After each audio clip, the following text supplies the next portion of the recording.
Saudara-saudara jemaat yang saya kasihi, Bethlehem Oarai mendapat kehormatan dari Kantor Duta Besar Republik Indonesia di Tokyo untuk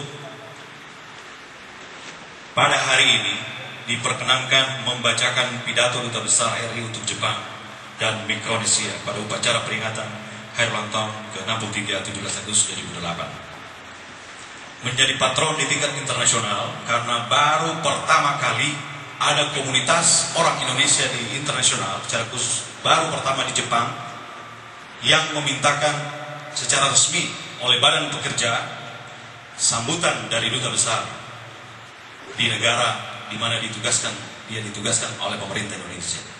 Jadi menjadi catatan dari Kedutaan Besar Republik Indonesia untuk Bethlehem Oarai yang mencatat pertama permohonan sambutan resmi atas nama negara kepada warga negara Indonesia yang ada di internasional. Untuk itu Bethlehem Oarai yang sudah berbicara. Jadi saudara-saudara, perkenankan saya membacakan pidato resmi Duta Besar RI untuk Jepang pada hari ini. Karena sekarang juga di KBRI Tokyo dilaksanakan upacara nasional seperti ada di kenegaraan kita. Saya melaporkan di kedutaan bahwa Bethlehem Oarai tidak melaksanakan upacara resmi, tapi ibadah kita mirip-mirip seperti upacara. Tapi tidak ada penghormatan bendera, tidak ada dan lainnya pembacaan undang-undang dan pembacaan Pancasila tidak ada. Untuk itu kita akan mendengarkan sama-sama sambutan dari Duta Besar Republik Indonesia untuk Jepang.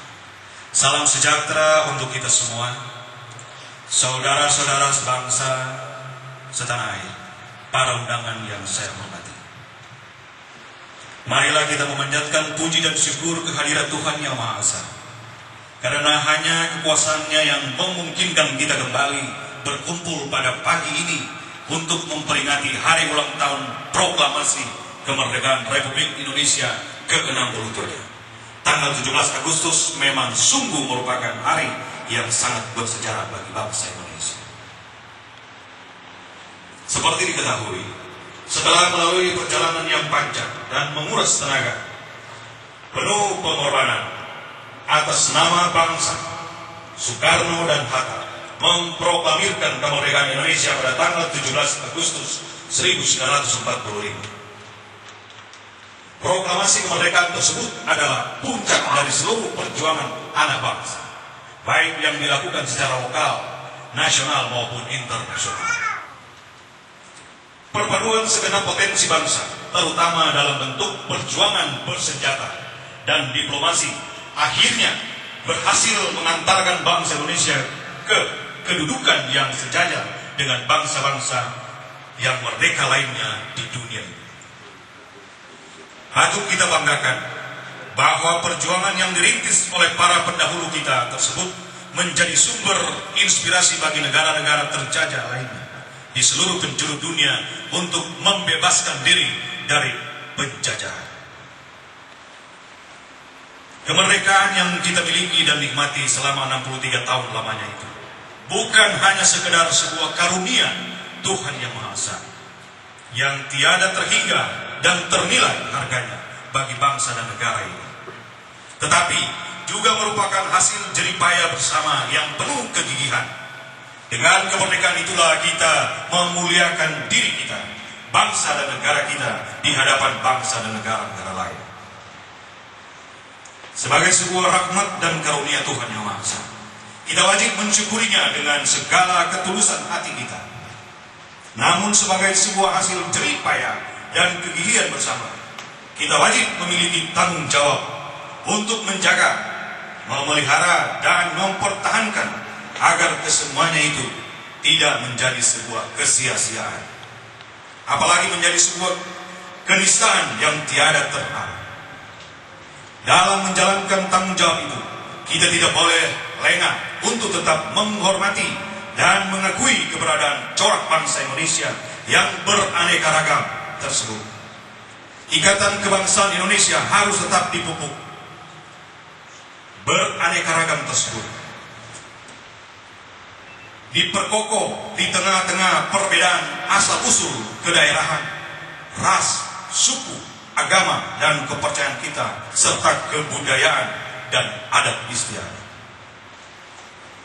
Dimanapun kita berada, dalam kedudukan apapun, sebagai anak bangsa Indonesia, kita harus tetap menjunjung tinggi dan memberikan makna yang bernilai tinggi terhadap falsafah bangsa dan negara, Pancasila, yang dirumuskan oleh para pendiri negara kita secara arif dalam kemasan dan bingkai moto yang kita sepakati bersama, yaitu Bhinneka Tunggal Ika, berbeda-beda namun tetap satu jua.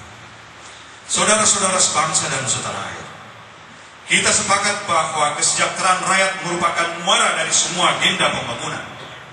Namun demikian, di tengah perkembangan sejarah modern, pergaulan antar bangsa dan negara dewasa ini yang bersifat global, upaya memenuhi agenda besar dan menjalankan prioritas pembangunan itu tidaklah mudah. Karena yang namanya globalisasi itu mengandung dampak positif dan dampak negatif yang seringkali tidak dapat kita hindari. Salah satu jalan yang tepat dalam meniti tata pergaulan antar bangsa dan negara kita dapat memanfaatkan dan meraih berbagai peluang yang ada. Tahun-tahun terakhir ini kita telah mengembangkan dan meningkatkan kemitraan dengan banyak negara dengan tujuan untuk menunjang terpenuhinya kepentingan nasional kita. Saudara-saudara yang terkasih, sebagaimana kita ketahui bahwa pada tahun 2008 ini hubungan Indonesia dengan Jepang memasuki tahun emas.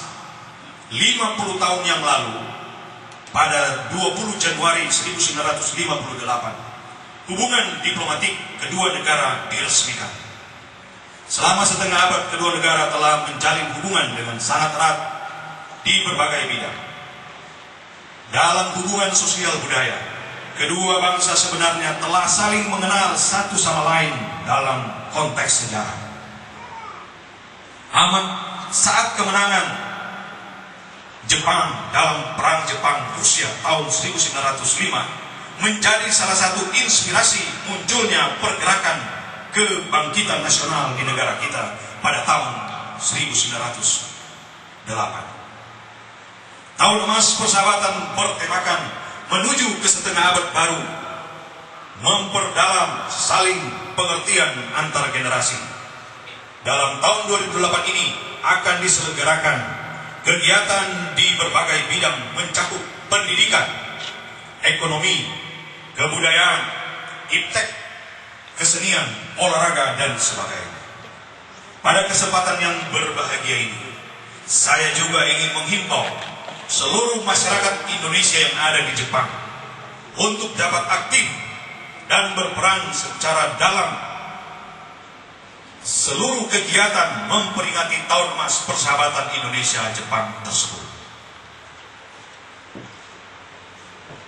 Selanjutnya, marilah kita bersama-sama tetap memupuk jiwa dan semangat persatuan dan kebangsaan dengan tegak, percaya diri, dan bekerja lebih keras lagi untuk mencapai cita-cita kita bersama. Saudara-saudara yang berbahagia, demikianlah beberapa hal yang dapat saya sampaikan pada hari ulang tahun proklamasi kemerdekaan 17 Agustus 2008 yang membahagiakan ini. Mudah-mudahan apa yang saya kemukakan tadi dapat menjadi bahan renungan bagi kita semua. Dirgahayu Republik Indonesia. Tokyo, 17 Agustus 2008, Dr. Yusuf Anwar SH MA, Duta Besar Republik Indonesia. Terima kasih.